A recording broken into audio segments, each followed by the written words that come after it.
Selamat datang di Trading untuk Semua. Karena semua bisa trading tanpa harus sepenuhnya ngerti trading. Teman-teman, apa kabar semuanya?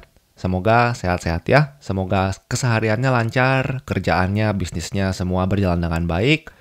Jadi tradingnya juga bisa jadi lebih oke, lebih baik lagi. Dan selamat datang kembali di video edukasi dari saya di channel Trading untuk Semua ini. Dan dalam rangka menjadikan trading sebagai sesuatu yang bisa diakses oleh semua orang tanpa harus sepenuhnya ngerti trading, saya kembali merilis video edukasi dan kali ini adalah tentang market structure. Market structure itu apa? Jadi kalau teman-teman sudah lihat video-video analisis mingguan saya yang membahas tentang pergerakan forex satu minggu ke depan, teman-teman mungkin tahu saya sangat menitik beratkan analisis saya dengan market structure. Walaupun saya ada pasang beberapa indikator untuk membantu saya, untuk meng-guide saya. Tapi analisis market structure menjadi sesuatu yang utama di sistem trading, di trading untuk semua ini. Ditambah dengan penggunaan candle Heikin Ashi. Di mana video tentang candle Heikin Ashi ini sudah saya rilis sebelumnya dan teman-teman bisa lihat di layar HP atau layar komputer teman-teman sekalian sekarang. Dan ya, Heikin Ashi digabung dengan market structure menjadikan sebuah sistem yang esensial, yang paling utama yang dilakukan oleh trading untuk semua. Dan buat saya, market structure merupakan induk dari seluruh ilmu analisis technical trading. Jadi ya mungkin price action juga menjadi induk dari semua analisis sih. Seperti itu, kalau teman-teman pakai indikator misalkan SMA, Simple Moving Average. Atau teman-teman ada yang pakai EMA, Exponential Moving Average, atau Bollinger Bands, atau dan sebagainya. Itu indikator-indikator tersebut kan tercipta dari kalkulasi pergerakan setiap candle. Tapi candle-candle yang nantinya tergabung, terangkai menjadi satu gerakan, nah itulah yang namanya market structure. Dan saya sendiri, karena menggunakan Heikin Ashi, saya sudah tidak memperhatikan lagi yang namanya pergerakan tiap candle. Tapi saya lebih menitik beratkan tentang market structure. Jadi buat saya, ini penting sekali untuk dipelajari, walaupun pada akhirnya nanti kita bisa trading tanpa harus mikir banyak karena sistem yang bisa dibilang bekerja untuk kita. Tapi ada baiknya kita juga mengerti structure, mengerti pergerakan market karena pada akhirnya indikator-indikator hanyalah membantu kita. Kita sendiri sebagai manusia yang harus menganalisis market, kita sendiri sebagai manusia yang harus tahu kemana market bergerak. Supaya kita tidak tergantung 100% dengan indikator.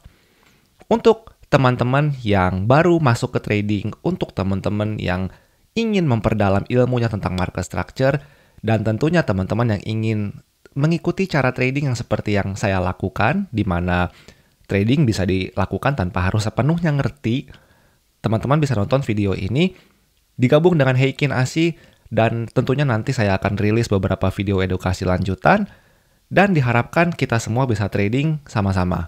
Oke, kita langsung masuk ke materi utama.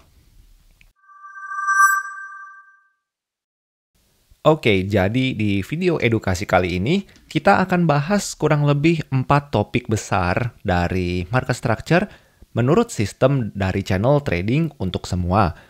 Jadi, kita akan bahas bagaimana market structure ini, dan yang tadi sih udah saya bahas dikit sebenarnya. Bagaimana market structure ini buat saya adalah induk dari segala ilmu analisis teknikal, dan juga kita akan bahas, yaitu, sebentar saya aktifkan dulu ininya. Kita akan bahas gerakan market, yang mana gerakan market itu sebenarnya simple tapi kompleks. Dia juga kompleks tapi sebenarnya simple. Dan kita akan bahas bagaimana dia bergerak. Oke? Lalu yang ketiga kita akan bahas, karena dia bergeraknya simple tapi kompleks, kompleks tapi simple, akan ada satu konsep yang namanya eksternal dan juga internal structure. Dua konsep sih ya jatuhnya ya, cuma kita gabung jadi satu. Dan Kalau ada external structure, ada internal structure. Ketika trading, itu struktur mana sih yang harus kita ambil? Dengan kata lain, kita akan langsung lihat ke market bagaimana kita melakukan, mengaplikasikan konsep-konsep market structure ini ke dalam trading real kita. Oke, jadi ini topik untuk hari ini, dan kita langsung masuk ke topik pertama. Iya, jadi kita masuk ke topik pertama hari ini tentang market structure dan bagaimana market structure menjadi inti dari seluruh analisis yang dilakukan oleh channel trading untuk semua ini. Jadi, market structure teman-teman mungkin sebelumnya udah pernah lihat, tapi kalau saya jelaskan ulang di sini, ini ada teks, kita hapus dulu. Jadi teman-teman kita bisa lihat semua di sini. Jadi market bergeraknya itu ada 3 ya. Pertama, market itu bergerak naik. Kedua, market itu bergerak turun.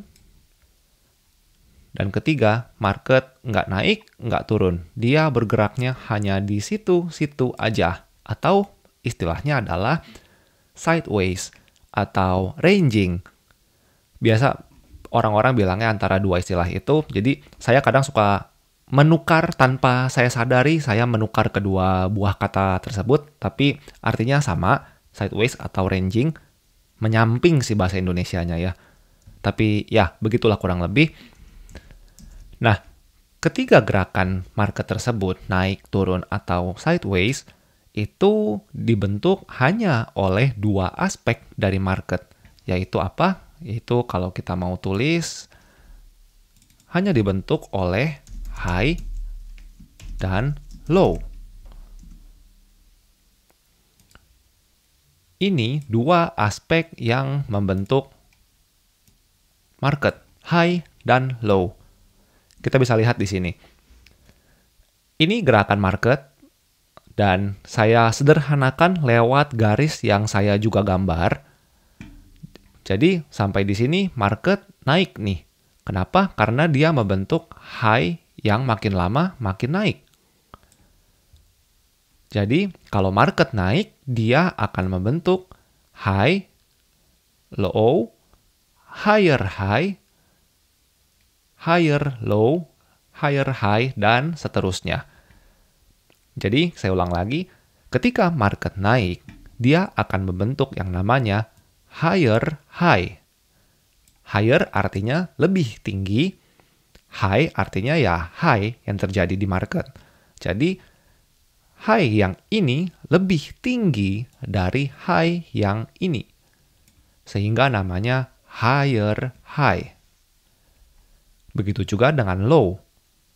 Low yang ini lebih tinggi dari low. Sebentar, lebih tinggi dari low yang ini. Sehingga namanya higher low. Kalau saya mau tulis lagi di sini, higher high, higher low. Ini yang terjadi ketika market sedang naik.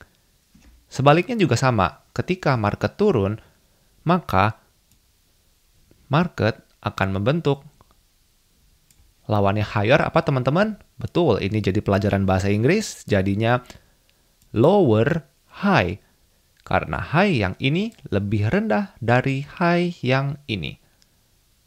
Begitu juga dengan lower low.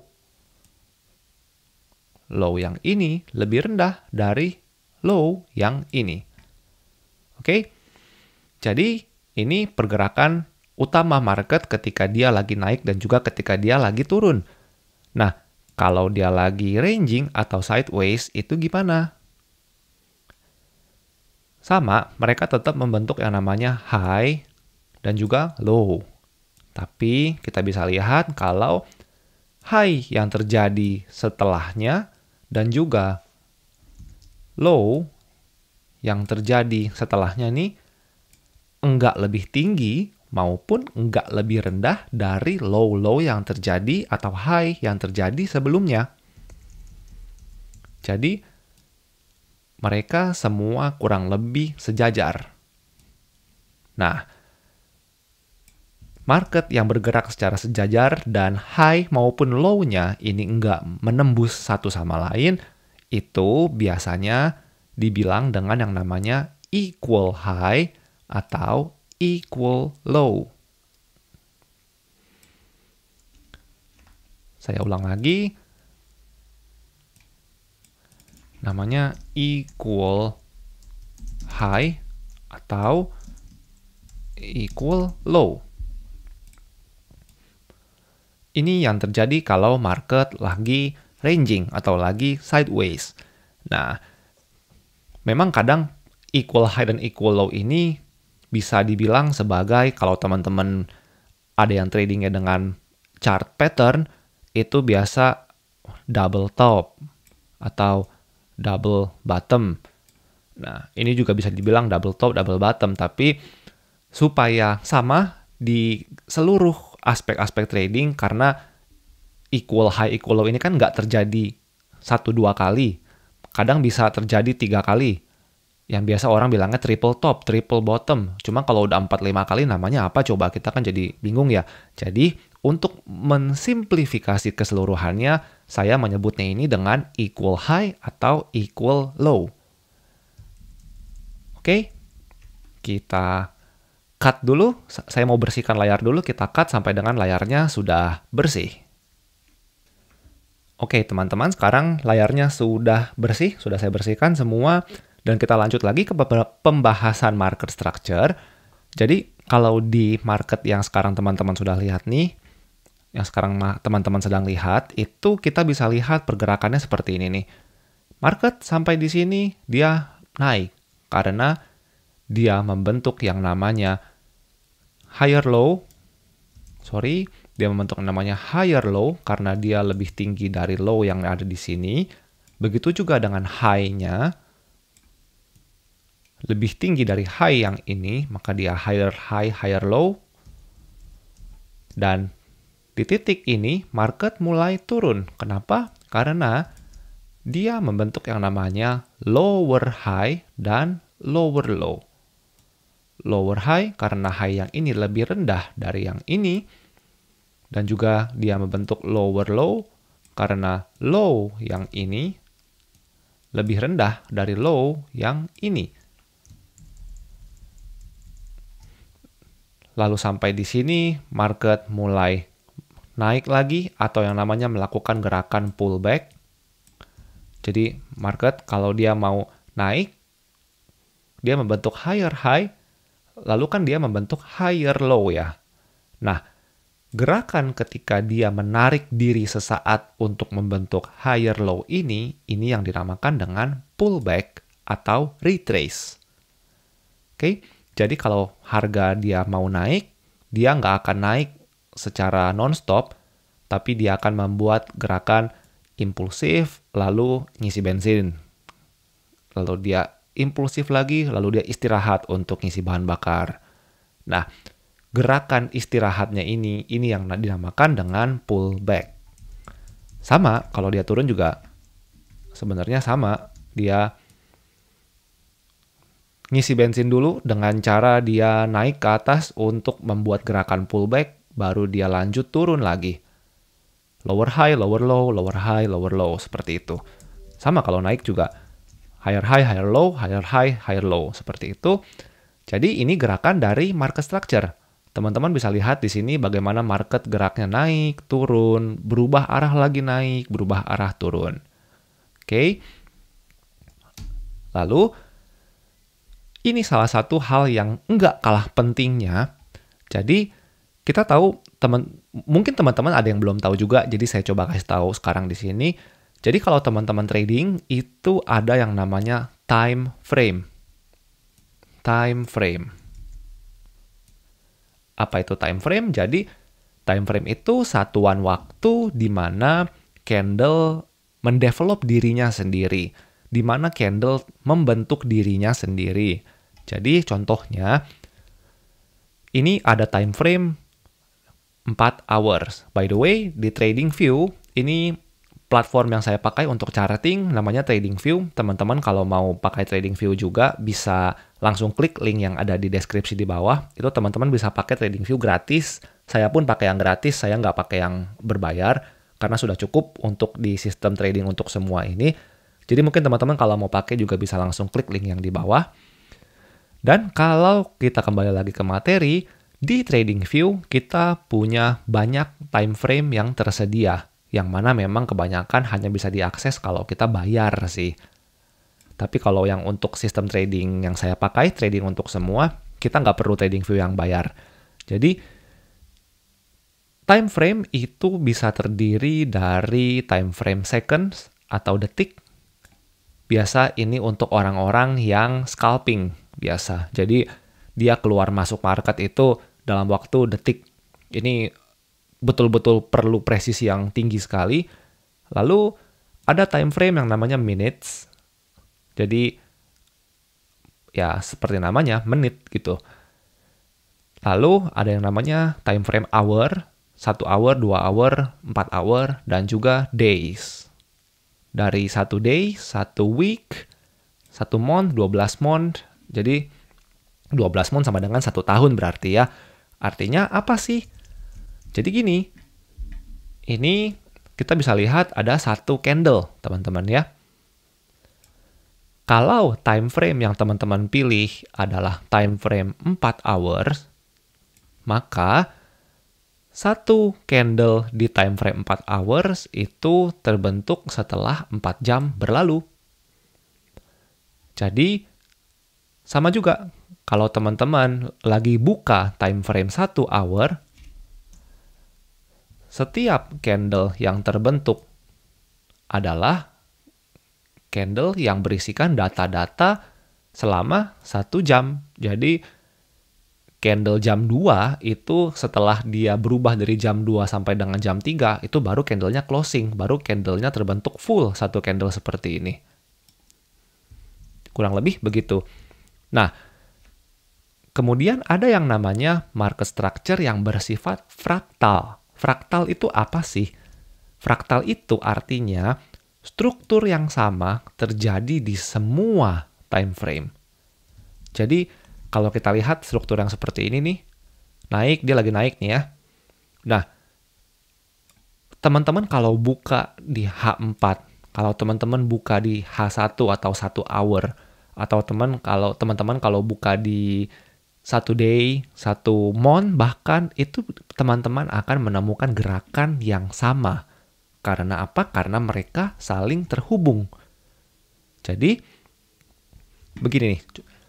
Kalau teman-teman di sini melihat ada 1 candle H4, itu berarti di dalam 1 candle H4, 4 hour, itu teman-teman akan menemukan 4 candle dari hourly candle atau candle di 1H. Kalau cara bicaranya saya balik, begini. 4 candle 1H akan membentuk 1 candle 4H. Atau 6 candle dari 4H akan membentuk 1 candle daily. Sama, 7 candle daily akan membentuk yang namanya 1 candle weekly. 30 candle weekly akan membentuk 1 candle monthly. Dan begitu terus. Oke teman-teman, ketika proses editing saya sadar bahwa saya ada sedikit salah bicara. Saya bilang kalau 7 candle daily itu akan membentuk 1 candle weekly. Tapi mohon maaf itu salah karena di market forex itu kita hanya buka 5 hari, Senin sampai dengan Jumat, dan Sabtu Minggu itu market libur. Jadi 5 candle daily maka akan membentuk 1 candle weekly. Begitu juga di monthly. Jumlahnya nggak pas 30. Kenapa? Karena Sabtu Minggu itu market forex libur. Beda lagi dengan market di cryptocurrency. Jadi teman-teman mohon maaf sebelumnya, dengan ini kesalahannya sudah saya betulkan, dan kita lanjut kembali ke materi berikutnya. Saling terkait ya teman-teman antara satu time frame dengan time frame lain, time frame kecil dengan time frame yang besar. Oleh karena itu, kita kalau trading itu biasanya kalau nganalisis nggak cuma analisis di satu time frame aja. Karena time frame kecil dan time frame besar saling terhubung sehingga kalau kita mau tahu gerakan keseluruhan market, kita sebaiknya menganalisis di beberapa time frame. Jadi kalau teman-teman itu melihat video dari analisis mingguan saya, itu biasanya saya memakai candle di 4 hours dan juga daily. Walaupun ketika eksekusi tradingnya saya hanya memakai 4 hours aja. Begitu. Contohnya kita ke slide berikutnya. Jadi gini, ini sebenarnya masuk konsep multi time frame teman-teman. Jadi kita melihat bagaimana candle itu saling terkait antara time frame kecil dengan time frame besar. Contohnya gini, yang warna pink, garis warna pink ini adalah pergerakan dari candle di 4H, 4 hour. Namun, kita bisa lihat di sini ada candle di 1H, yang mana dilambangkan dengan warna kuning, yang mana gerakannya ini saling terkait.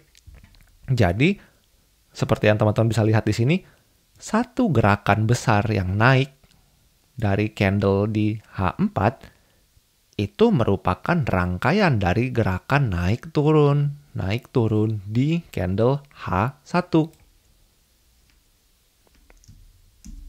Jadi korelasinya gimana? Biasanya sih ya, itu candle gerakan market di time frame yang kecil itu nantinya akan menyesuaikan gerakan candle di time frame yang besar. Biasanya seperti itu. Mungkin memang ada konsep-konsep lain yang bagaimana time frame kecil itu dapat mengindikasikan perubahan tren dari time frame yang besar, tapi itu saya masukkan untuk topik yang lain karena itu sudah advance, karena itu sudah masuk ke multi time frame analysis, sedangkan kita di trading untuk semua ini sebisa mungkin ingin simplifikasi dari proses trading yang ada supaya apa? Supaya kita nggak bingung. Karena kalau kebanyakan informasi, otak kita akan ngehang, otak kita akan overwhelmed dengan informasi-informasi yang ada, dan pada akhirnya kita jadi paralyzed, kita jadi nggak bisa mikir sama sekali karena saking banyak informasi. Makanya kita simplifikasi aja cara tradingnya, dan multi time frame kalau memang teman-teman ingin saya bahas lebih lanjut, bisa komen di bawah, saya akan coba bikinkan video selanjutnya kalau memang banyak teman-teman yang berminat untuk mengetahuinya. Oke, ini gerakan market yang sama, hanya saya pisah. Jadi, seperti yang tadi saya bilang, market kalau mau naik, dia kan nggak akan naik terus seperti ini ya. Tapi dia akan naik, lalu apa? Dia pullback, membentuk higher low. Lalu dia akan naik lagi, membentuk higher high. Lalu dia akan ngisi bahan bakar atau pullback, membentuk higher low. Seperti ini. Seperti yang teman-teman bisa lihat di garis yang warna pink ini. Nah, gerakan naik di H4 seperti ini itu merupakan gerakan naik turun yang ada di H1. Begitu. Katakanlah di sini ada gerakan di H4. Kenapa jadi aneh seperti ini?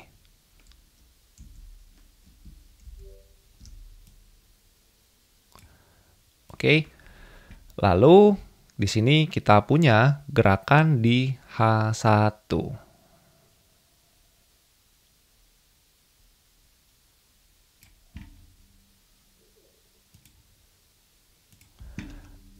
Nah, kita di sini bisa lihat kalau H1 sekarang sedang apa teman-teman? Sedang turun. Kenapa? Karena kita bisa lihat di sini dia membentuk lower high, lower low, lower high, lower low. Tapi di saat bersamaan, kita lihat gerakan di H4 yang ini H4, ini H1. Kita bisa lihat di H4 gerakannya lagi naik nih, karena misalkan katakanlah di sini ada higher, katakanlah di sini ada higher high, sorry. Karena yang ini lebih tinggi dari yang ini, maka kita bisa lihat gerakan H4 ini sedang naik. Tapi di saat bersamaan, di H1 dia sedang turun.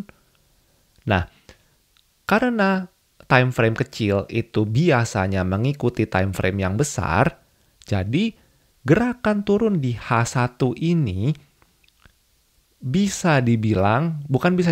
kemungkinan besarnya adalah dia sedang melakukan pullback di H4.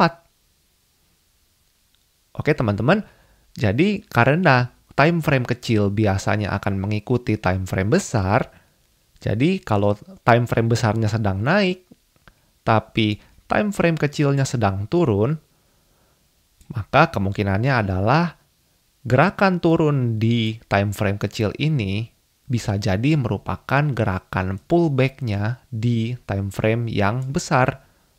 Sehingga jangan kaget kalau nanti di time frame yang kecil nih, dalam hal ini adalah H1, jangan kaget kalau tiba-tiba nanti gerakan di H1 akan berubah arah, naik.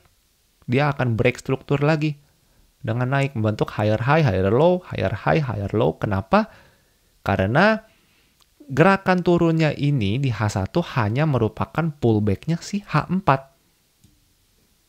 Jadi, dia pada akhirnya harus menyesuaikan lagi dengan gerakan si H4, yaitu naik. Ini yang dinamakan dengan multi-time frame, dan juga ini yang dinamakan market structure yang bersifat fraktal. Struktur yang sama terjadi di semua time frame. Oke teman-teman, sampai di sini ada pertanyaan atau enggak? Kalau memang ada pertanyaan, silakan taruh di komen. Saya sebisa mungkin akan menjelaskan secara detail ke teman-teman semua. Dan kita nggak perlu masuk lebih dalam lagi tentang multi time frame karena nanti akan sangat bingung dan juga nggak begitu dipakai di sistem trading, di trading untuk semua ini. Jadi kita langsung masuk ke topik berikutnya. Oke teman-teman, kalau tadi kita sudah lihat bagaimana market itu bergerak, bagaimana market itu membentuk higher high, higher low ketika dia lagi naik, dan juga membentuk lower high, lower low ketika dia lagi turun. Berikutnya saya ingin masuk ke dalam satu konsep yang sedikit lebih kompleks, sedikit lebih jauh dari hanya sekedar high low, tapi konsep ini karena cukup signifikan dalam menentukan trading kita, cukup esensial juga. Jadi saya masukkan ke dalam materi hari ini. Jadi bagaimana sih market itu bergerak secara simple tapi sebenarnya kompleks. Dan juga market bergerak kompleks tapi sebenarnya simple. Gitu. Jadi kalau kita bisa ulang, ketika market mau naik, itu kan dia membentuk yang namanya higher high, lalu higher low. High yang ini lebih tinggi dari yang ini, makanya disebut higher high. Low yang ini lebih tinggi dari low yang ini, makanya disebut lower low, dan sebagainya. Begitu juga ketika dia turun. Lower low, lower high, dan seterusnya. Dan kalau kita, katakanlah market lagi naik, lalu kita mau buy. Market naik, oke. Berarti kita memang harus nyari buy, karena kita harus trading sesuai dengan arah market. Nah, ketika kita tahu market udah membentuk higher high, higher low, jadi katakanlah di sini market udah, dari awal kita udah tahu nih market lagi naik. Ketika market ada di sini, apakah kita langsung ngambil buy, teman-teman? Jawabannya adalah enggak. Ya bisa aja sih kalau teman-teman mau ngambil buy karena tahu lagi naik marketnya nih. Tapi kan lagi saya jelaskan, ketika market lagi naik, ketika dia lagi sudah nge-break high yang sebelumnya, yang kita namakan dengan break struktur, yang selanjutnya terjadi apa teman-teman? Market akan mengisi bahan bakar dengan melakukan yang namanya pullback. Jadi, kalau market lagi naik dan kita mau nge-buy, maka pastikan kita buy ketika market lagi pullback. Tujuannya kenapa? Tujuannya karena konsep market kalau mau naik dia akan impulsif lalu pullback itu sudah pasti akan ada. Nggak mungkin nggak ada. Jadi akan lebih bijak kalau kita buy ketika market lagi pullback supaya kita mendapatkan harga yang optimal untuk uang kita. Jadi returnnya juga lebih baik, returnnya lebih bagus, dan kita trading juga lebih aman. Jadi kalau misalkan ternyata market bukannya pullback, tapi dia malah nge-break struktur yang di bawah ini, nge-break struktur yang di sini, maka kita bisa terhindar dari loss yang tidak perlu. Kurang lebih begitu. Karena sebenarnya teman-teman kalau mau buy di sini ya bisa aja sih, tapi kan yang namanya trading itu kan uangnya pastinya bukan cuma bangsa 10-20 dolar ya, pasti kan 100-200 dolar dan lebih tinggi lagi. Dan itu kan uang yang kita peroleh dengan susah payah, uang yang hasil gaji kita, uang hasil kita menjual barang, bisnis, dan segala macam. Dan tentunya kan kita nggak mau menyia-nyiakan uang tersebut ya teman-teman. Makanya alangkah baiknya ketika market lagi naik, kita nggak langsung ambil buy, tapi kita tunggu dia pullback dulu di sini. Begitu juga sama ketika dia lagi turun, kita nggak langsung sell di sembarang tempat. Kita apa? Kita nunggu dulu dia pullback di entah dimanapun titik dia pullback. Nah, saya singgung nih barusan nih, titik dimanapun dia pullback. Buat saya, di mana sih titik pullback yang ideal? Oke. Jadi kalau kita tahu market lagi naik dan dia sudah menembus high yang sebelumnya tercipta dan dia membentuk yang namanya higher high, di sini higher high karena dia lebih tinggi dari high yang sebelumnya, maka kita menunggu dia untuk pullback ke bawah kan? Nah, buat saya titik pullback yang optimal adalah di 50% dari trading range yang barusan terjadi. Saya ulang lagi. Jadi kalau kita mau mencari titik pullback-nya, buat saya titik pullback yang ideal adalah di 50% dari trading range yang barusan terjadi, yaitu di sini. Di low yang ini sampai dengan di high yang ini. Jadi kalau kita sudah melihat adanya break struktur, itu artinya trading range yang lama, yaitu dari low yang sini sampai high yang sini, itu sudah tidak berlaku. Apalagi kalau dia sudah menjemput si zona 50% dari range tersebut. Kita lihat di sini dia sudah menjemput, dia naik ke atas, dia nge-break struktur yang ini, maka kita sudah ketemu trading range yang baru. Jadi kalau kita mau nge-buy, kita tunggu dia pullback sampai di 50% dari trading range yang ada, dan di sini baru kita cari entry. Cari entry itu gimana? Itu nanti akan masuk ke topik yang berikutnya lagi, topik yang di beda video. Tapi pada akhirnya, kita menunggu market idealnya untuk turun sampai dengan ke 50% dari trading range yang ada. Teman-teman sampai sini bisa dimengerti atau masih ada yang nggak jelas? Lagi-lagi saya ingatkan teman-teman kalau ada yang nggak jelas bisa komen di kolom komen di bawah atau bisa langsung tanya saya lewat Instagram di trading untuk semua, disambung semuanya.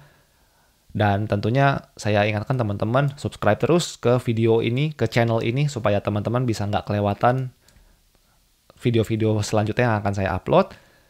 Jadi kalau kita balik ke materi, ketika dia lagi naik, kita tunggu dia pullback sampai ke 50% dari zona sebelum kita cari entry dan mengincar paling tidak high yang terakhir tercipta di sini. Kenapa? Karena kalau market memang masih mau ke atas, maka yang harus dilakukan pertama-tama adalah dia harus mengambil, melibas, menghajar si high yang sebelumnya tercipta untuk kemudian dia membuat higher high. Lalu ketika dia sudah membuat higher high, sama, maka trading range yang barusan udah nggak valid, kita udah ketemu trading range yang baru,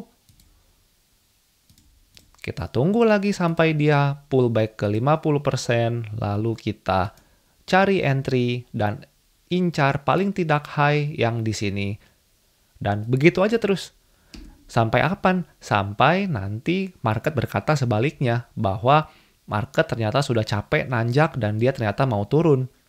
Jadi antara kita memang nggak dapat entry buy, atau kita dapat entry buy lalu kita kena stop loss, ya udah sampai segitu aja.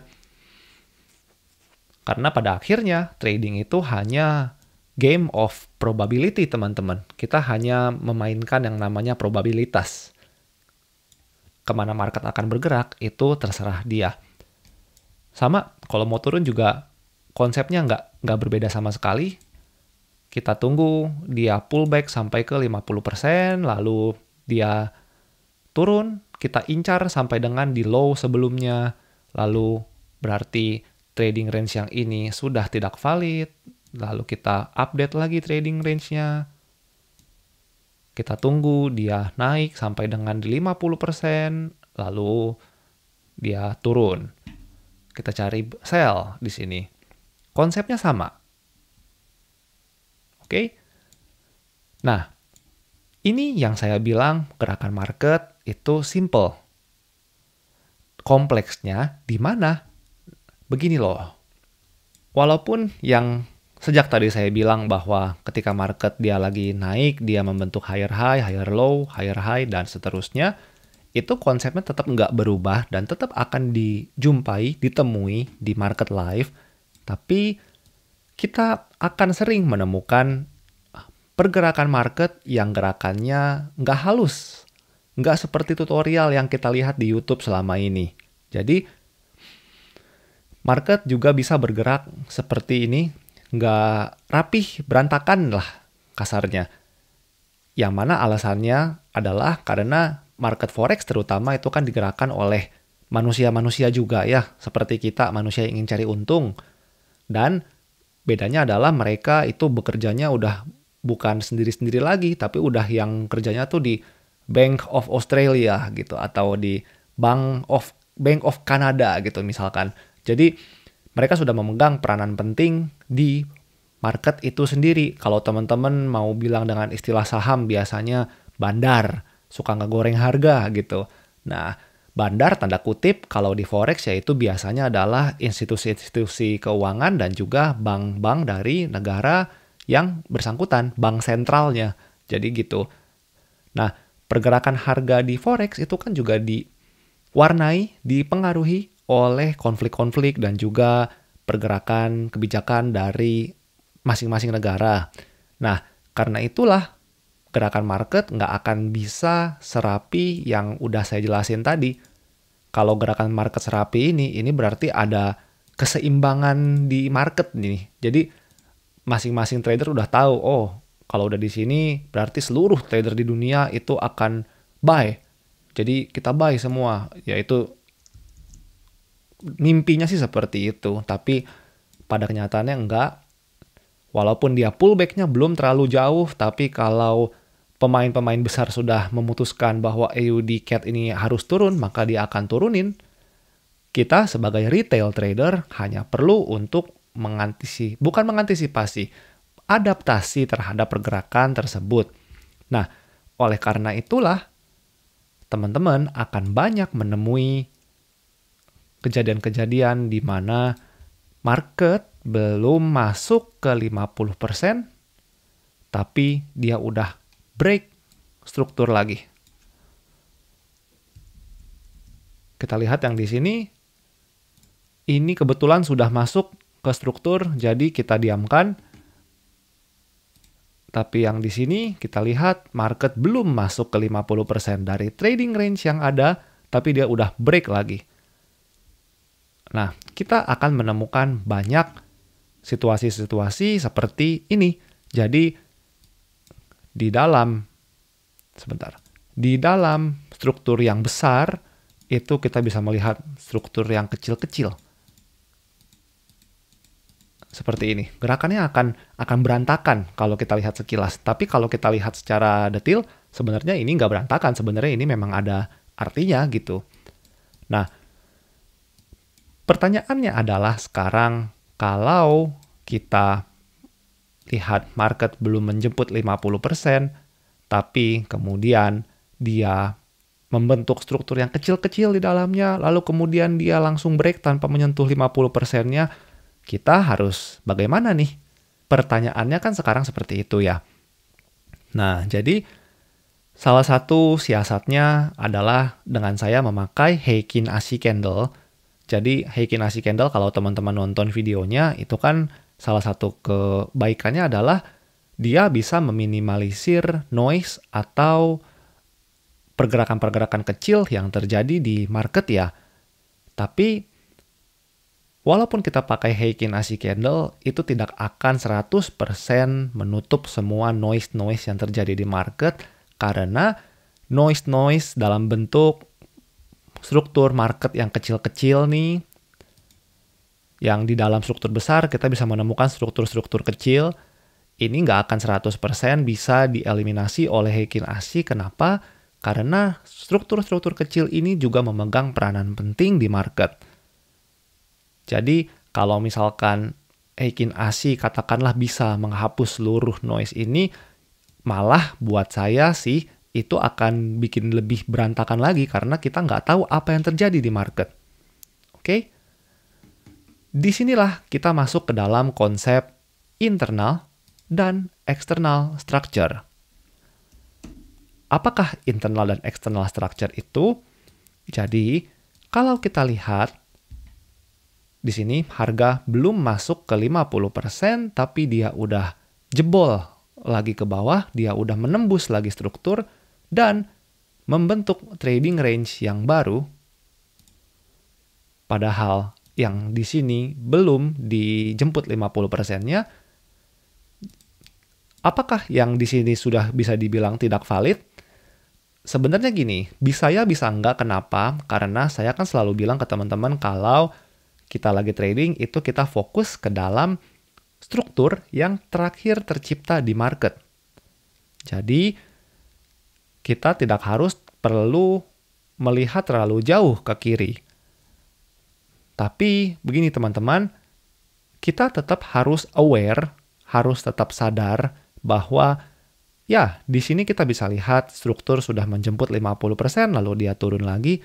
Tapi kita harus sadar bahwa di kiri ini ada struktur yang 50%-nya belum dijemput.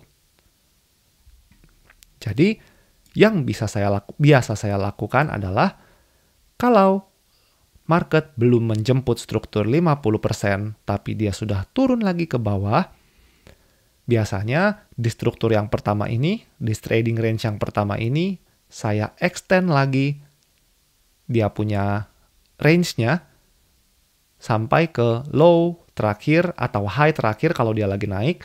Cuman ini lagi turun, maka kita pakainya low. Kita extend lagi ke bawah.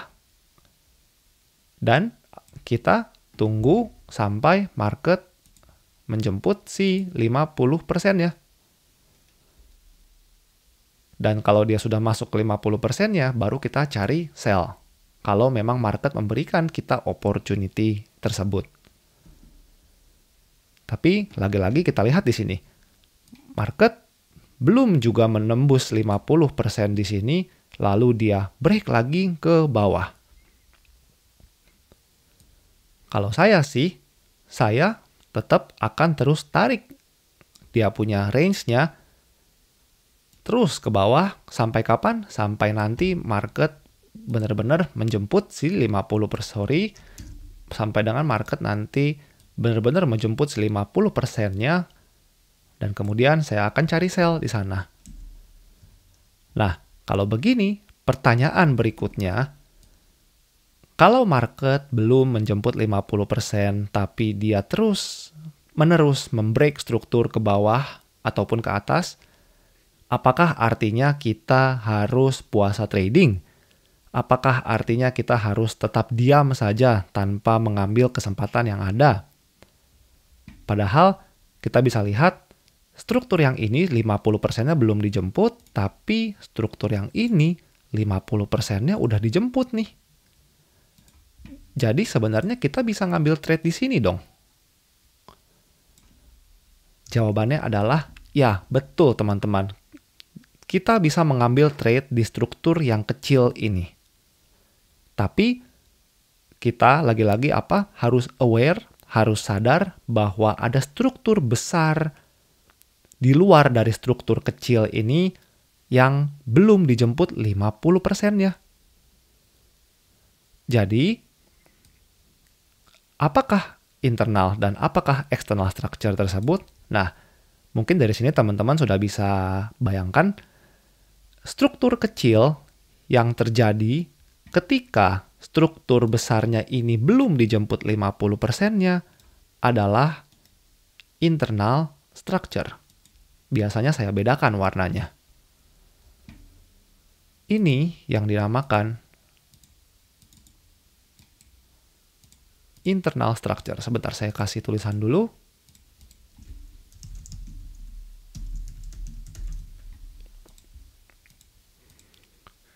Ini adalah internal structure, dan ini adalah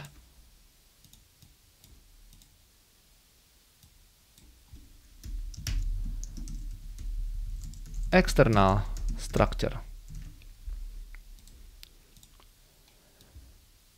Jadi, struktur mana sih yang harus kita ambil ketika trading? Nah, ini kan pertanyaan berikutnya ya.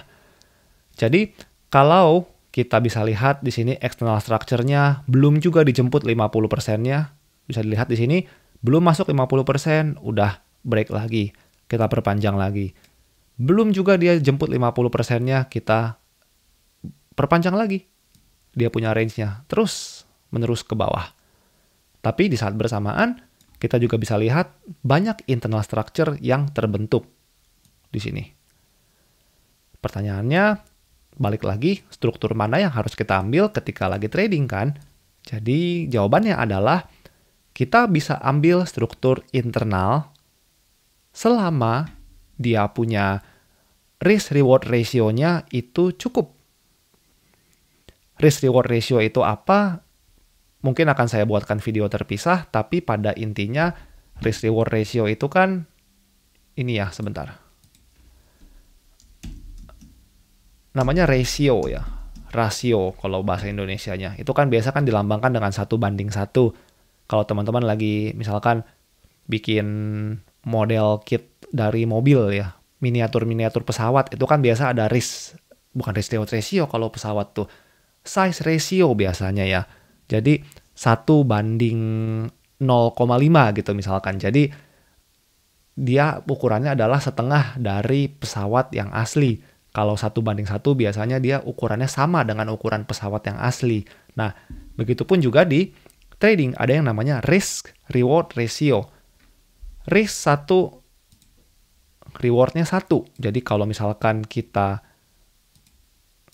resikokan uang kita 1% dari modal setiap kali trade, ketika kita lagi menang, nyampai ke take profit, itu juga kita dapatnya 1%.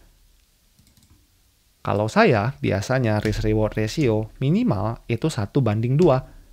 Jadi, kalau saya resikokan 1% per trade-nya, kalau trade-nya masuk ke TP, saya akan dapat 2%. Jadi kenapa bagusnya 1:2 nih? Karena ketika nanti misalkan trade-nya itu saya ketemu ada loss 2-3 kali gitu ya. Katakanlah loss-nya 2 kali. Hanya dengan satu trade yang menang, kita udah bisa mengcover loss-loss yang sudah kita alami sebelumnya. Jadi itulah mengapa buat saya risk-reward ratio itu penting. Oke, kita balik lagi ke materi. Jadi di antara external structure dan internal structure, kita harus ambil yang mana nih? Jadi internal structure kita tetap bisa incar trade dari sana, asalkan risk-reward rasionya itu cukup menurut sistem trading teman-teman semua di sini. Kalau teman-teman ingin tahu sistem trading di trading untuk semua ini seperti apa, tolong komen di bawah teman-teman, saya ingin dengar pendapat dari teman-teman semuanya, dan kalau memang banyak peminatnya, saya akan coba bikinkan video terpisah dan kita akan lepas strategi tradingnya supaya kita bisa trading bareng-bareng dan untung bareng-bareng. Oke, jawabannya adalah kita bisa ambil internal structure selama risk-reward ratio-nya itu cukup. Oke, kita coba terjun ke market yang sebenarnya. Oke, ini adalah market yang tadi saya berikan di garis-garisnya sebenarnya. Ini saya ambil langsung dari market AUD/USD nih sebenarnya. Jadi gini teman-teman, kita ambil range yang di sini deh. Ya. Kita bisa lihat di sini market bergerak turun. Dia sudah membreak struktur yang ini. Dan dia sedang pullback ke sini nih. Dia pullback. Tapi apa yang terjadi? Saya besarkan dulu. Dia belum menjemput 50% dari range yang ada. Dan dia sudah apa? Dia sudah break lagi ke bawah. Di sini. Yang terjadi adalah secara external structure dia belum menjemput 50%, jadi kita perpanjang lagi ke bawah di sini. Dan kita lihat lagi pergerakan market, apakah dia sudah menjemput 50% dari external structure tersebut? Belum sepertinya. Mungkin ya dikit-dikit sih udah nyerempet-nyerempet dia masuk ke 50%. Cuma untuk keperluan edukasi ini kita katakan ini belum menjemput juga sih 50% dari external structure. Tapi di sini kita bisa lihat secara internal structure dia sudah menjemput. Oke, saya ulang lagi. Secara external structure, dia belum menjemput 50% dari trading range, tapi secara internal, dia sudah masuk. Nah, kalau di sini, tergantung trading rules-nya teman-teman nih. Apakah mau mengambil dari yang eksternalnya aja, jadi teman-teman masih harus nunggu, atau teman-teman mau mengambil yang internalnya juga nih. Kalau saya sih biasanya lihat risk-reward ratio-nya, kalau memang masih cukup, saya ambil juga yang di internal structure-nya. Jadi katakanlah, ini sih bukan trading plan sebenarnya ya, ini hanya contoh. Tapi katakanlah, ketika Heikin Ashi candle-nya berubah warna dengan body yang besar seperti ini merupakan tanda untuk kita entry. Katakanlah kita entry di closing candle yang menjadi signal. Dan dia punya stop loss-nya katakanlah di atas high yang ini. Ya ini sih hanya contoh ya, lagi-lagi teman-teman, ini bukan trading plan yang sebenarnya. Dan seperti yang tadi saya bilang, kalau market mau ke bawah, maka yang harus dilakukan pertama kali adalah dia harus mengambil atau menembus low yang ini. Jadi low ini adalah target pertama yang harus kita ambil. Dan ternyata risk reward rasionya cukup nih, 2 2,87. Jadi kalau kita meresikokan 1% dari dana kita, maka kalau dia sampai ke TP, kita akan dapat 2,87%. 2,87% kalau dana kita katakanlah $1.000, maka itu akan 2,87% dikali $1.000. Itu akan mendapatkan kurang lebih $28. Itu kalau modalnya 1.000. Kalau modalnya lebih banyak lagi, misalkan 10.000, yaitu kita dapatnya $280 per trade. Jadi seperti itu. Oke, jadi selama risk reward ratio-nya cukup, walaupun dia ada di internal structure, saya coba tulis lagi di sini, internal structure,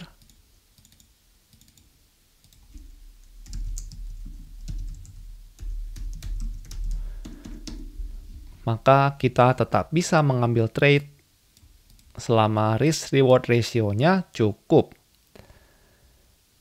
Namun, kita harus hati-hati. Kenapa? Karena begini, kalau dia punya external structure-nya itu tidak dijemput di 50% dalam waktu yang lama, seperti ini, dia belum 50% udah break. Dia belum 50% udah break. Dan kita di sini terdapat banyak internal structure.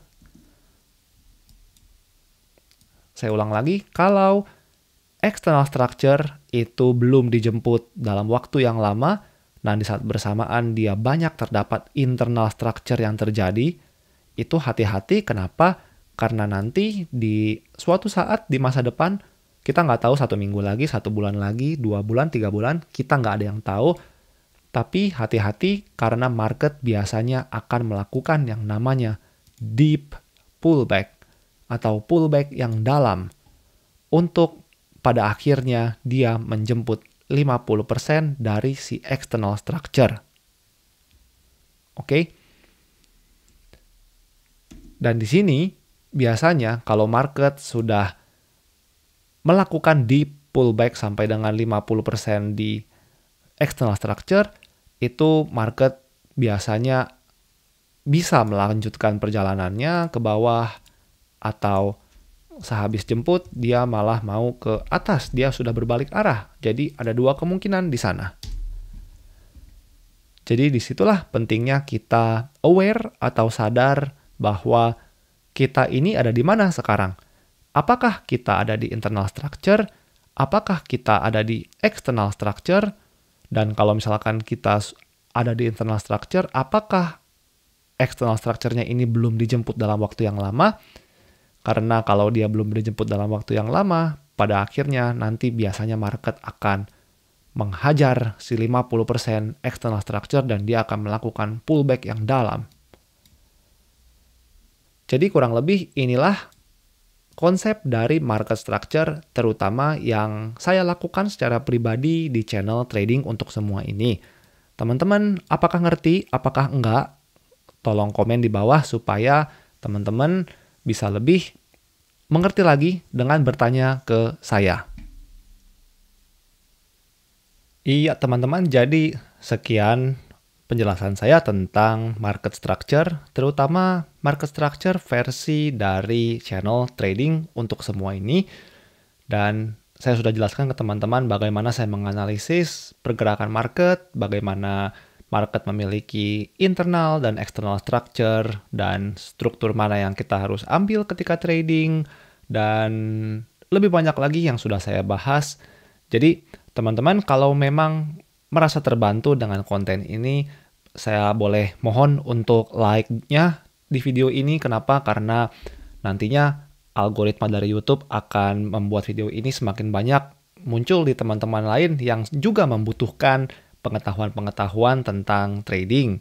Dan juga teman-teman boleh bantu di subscribe channel saya supaya saya lebih bisa memberikan konten-konten yang berkualitas lagi untuk teman-teman. Dan jangan lupa di komen kalau teman-teman ada request ingin dibikinkan video yang seperti ini, ingin dibikinkan video yang seperti itu. Jadi saya akan coba buatkan kalau memang saya juga memiliki sistem yang sama dan juga memang banyak yang minat untuk dibuatkan. Dan juga saya juga ada Instagram trading untuk semua seperti yang ada di layar. Teman-teman kalau ingin tahu sneak peek atau cuplikan-cuplikan kecil tentang trading-trading yang sedang saya ambil di minggu tersebut, teman-teman boleh follow dan kita bisa ngobrol di sana juga. Jadi teman-teman, saya doakan semoga dengan adanya konten ini bisa membantu trading teman-teman semua lebih baik lagi, lebih banyak profitnya. Saya sih nggak mendoakan teman-teman akan lebih sedikit loss-nya, enggak, karena loss itu bagian dari trading dan kita semua harus mengalaminya. Jadi yang saya doakan adalah semoga profitnya bisa lebih banyak dari loss-nya dan kita bisa pada akhirnya bisa profitable, mendapatkan penghasilan tambahan tiap bulannya, dan amin-amin kita nanti bisa full-time trading, jadi seluruh pendapatan bisa dari trading. Amin. Oke, teman-teman, sampai ketemu di video edukasi selanjutnya. Sampai ketemu di video market outlook selanjutnya. Dan saya ucapkan sampai jumpa lagi. Thank you, teman-teman.